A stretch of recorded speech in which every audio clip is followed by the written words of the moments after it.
Hi Pisces 2025. Ito na po ang inyong reading sa pagpasok ng bagong taon na ito. What to expect? Ano pang parating sa inyo?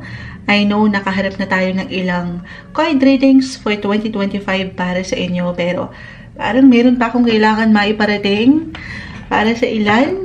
Of course, tayo po general reading. Just only take what resonate. Pisces 2025. Anong kailangan nyo marinig? Mensahe gabay po para sa taong nakikinig ngayon. Pisces message. Guidance advice para sa mga Pisces 2025. Agad-agad. Okay. Hindi natin yan pipigilan, Pisces. Sa ilang bumabagsak. Uy. Ayan na. Alam nyo, yung ilang bumabagsak dito sa harap. Money. Ayan. Money is coming, guys. Agad-agad. Claim na natin to. Add pa tayo.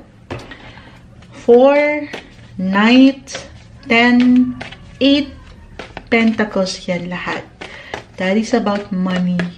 Money is coming. Tanggapin na natin yan. Ngayon pa lang. Ayan na. It could be unexpected. A surprise. Kanina pa bumabagsak si The Tower. Napakasipag niya today. Pisces. Financial stability, walang katamis-tamis, merong tatag, merong lakas. And this is something na alin? Something po, syempre pa, na pag-aalayan nyo sa mas praktikal, nung sipag, nung tiyaga, at meron po kayong nilaga na maihahain. Ayan, kita mo siya, nagtatrabaho siya. Pakita natin, tayo po ay live na live. Kung sino man ang nanonood, meron ba? Dahil ang aga-aga, no? Time check, 6:09. Umagang-umaga. Ang ating reading para sa inyo, Pisces, by the time na mapakinggan mo ito, 2025. Ayan, napapangiti lang ako. Meron akong success na nakikita. Abundance po. 4. Then, this is about your family, home sector, na sobrang mag-a-apply. Ipapasok na natin ito. Kung nakapakinig na kayo, guys, nitong mga past readings natin para sa inyo, Pisces 2025, marahil ay narinig na ito kay Moonchild. Si Jupiter, yung madalas tinitingnan natin when it comes to luck. Good fortune, kasi siya yun eh. Oo. About wealth, happiness, at yung ilan pang magagandang definisyon ni Jupiter. Jupiter, right now, is still currently in your 4th house of home and family. 4 of Pentacles, 10 of Pentacles, pamilya ito. May kasaganaan, may kalakasan. Ayan. Parang malabo yan ngayon, Moonchild. Parang hindi naman, hindi ko ramdam. Hindi ramdam. Kasi nga po, this is something na alin, pag-aalayan nyo ng enerhiya. Reversal po ang energy natin. Of course, pwede itong mag-apply sa iyo mismo or sa ilang taong ito, sa iyong pamilya, especially. Pero kung hindi ito mag-apply sa iyo at halimbawa ikaw ay single at no work ka ngayon, maaaring itong mag-apply sa ilang miyembro ng pamilya. Kumbaga, hindi lang sila ang aangat, magle-level up, pero mababahagian ka. Meron kasiyahan dito, may kasapatan, may pagkasobra pa nga. Or a reminder ito, at one point, if ever mag-apply na merong sagana, ay, eto na may bunga na mumunga nga ako ngayong taon. Baka naman, charot. Baka naman si Moonchild, charot. Hindi. Pero maybe a reminder na lagi nyo lang papaangatin yung tamang responsibility kung paano nyo pangahawakan ang inyong money. Okay? Money is coming. For some of you, it could be an extra work, for an extra income. Focus yung nakikita ko pagdating sa work. Na dyan, aking ulitin, yung blessing of work na napakaganda. So definitely, susunod na dyan ang biyaya pagdating sa usaping pera.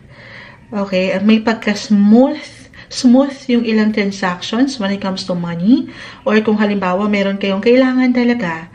I mean, kung mag-i-invest kayo ngayong taon sa isang negosyo at kailanganin nyo ng pera, meron akong suporta na nakikita. Hindi lang sa pamilya, pang sports pa. Charot. Hindi. Pwede ito may kaugnayan sa bangko, sa gobyerno. Yung support, guys, minsan kailangan nyo lang ditong samahan ng effort, ng energy din. Kasi wala namang, hindi sa lahat ay nabibigyan ng pagkakataon. Kumbaga, yung luck, hindi yan kusang umaangat. Kailangan mapaangat nyo din yung opportunity sa inyong mga sarili na bigyan ito ng pag-action. Determination and motivation lang yan. Okay, kilos at sapat na enerhiya ang kailangan nyo i-provide din. Okay, if ever other messages, maaaring ito ay lang unexpected, the tower, unexpected expenses, bills, ilang bayarin na very normal, umaharap tayo dyan. Pero it could be unexpected eh. Baka dito kayo gulatin, or ngayon pa lang, daman nyo na yan, may ilang hagastusin, na parang puro palabas ngayon, Moonchild. Parang hindi ko ramdam. Parang nire-require ka talaga ngayon ng universe to spend more money. Okay? Aking uulitin para sa inyo na may solusyon. Merong solusyon, guys. Huwag kayong panghinaan ng loob. Merong mag-provide or kayo tong higit. Nasa inyo ang kakayanan. Huwag niyong kakalimutan yan. As a Pisces, very madiskarte kayo. Maaaring ito may kaugnayan sa inyong trabaho, sa inyong boss. Meron kayong kailangan na boss, clients, or sa inyong mga kapareha. Meron kayong kailangan dyan harapin, tugunan, na hindi ganun kadalian. Pero aking uulitin, meron kayong strength, may lakas kayo para maharap yan. Tiwala lang. Okay? Wag kayong pangambahan or pangunahan ng kaba just because at one point ngayong taon ay gulatin kayo ng buhay or ng universe. Just go with the flow. Let things flow naturally, especially when it comes to money and your work sector. Okay. Other messages. Merong pressure, yes, may pressure, may tension. Dahil ganito manlalaban kayo patungo sa resulta na ating nakikita, yung tagumpay. Yes po. Love message tayo. Love reading. Okay. Why I'm getting a message for some of you, maring merong manumbalik, magbalik. This time, para sa ilan, just only take what resonate. It could be unexpected sa pagkakataon na hindi mo inaasahan ito. Or talagang mayroong kusang mag-a-appear para sa ilan sa inyo na tao mula sa nakalipas. Pwede itong it could be in a form of a friend or a lover. Okay? Kung pahihintulutan nyo lang, guys, especially single, kasi may pagka-busy ako nakikita, yung focus nyo, eyes on the prize na napakaganda. Pero kung pahihintulutan nyo ang buhay sector, pag-ibig na ito, meron tayong magandang flow na nakikita.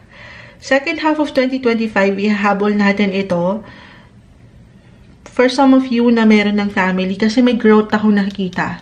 Sobrang mag-a-apply ito astrologically sa second half. Papasok kasi si Jupiter sa inyong 5th house. It could be unexpected, a surprise, kung hindi to sa inyo mismo mag-apply Pisces. Sabi ko nga, sa ilang members ng family, may mag-a-add. May growth, mag-a-add na pamilya, mag-a-add na miyembro ng pamilya ngayong taon. Merong magbubuntis. Hindi po isang medical advisor ang Moonchild, okay? Simpleng tarot card reader lamang tayo. Pero sa 5th house, dyan pumapasok ang pregnancy. House of True Love din po yan. So, may pag-spark talaga, pag-glow. Hindi nyo pa man yan ma-realize agad-agad ngayong taon. Second half, nag-i-spark, nag-glow ang inyong buhay pag-ibig.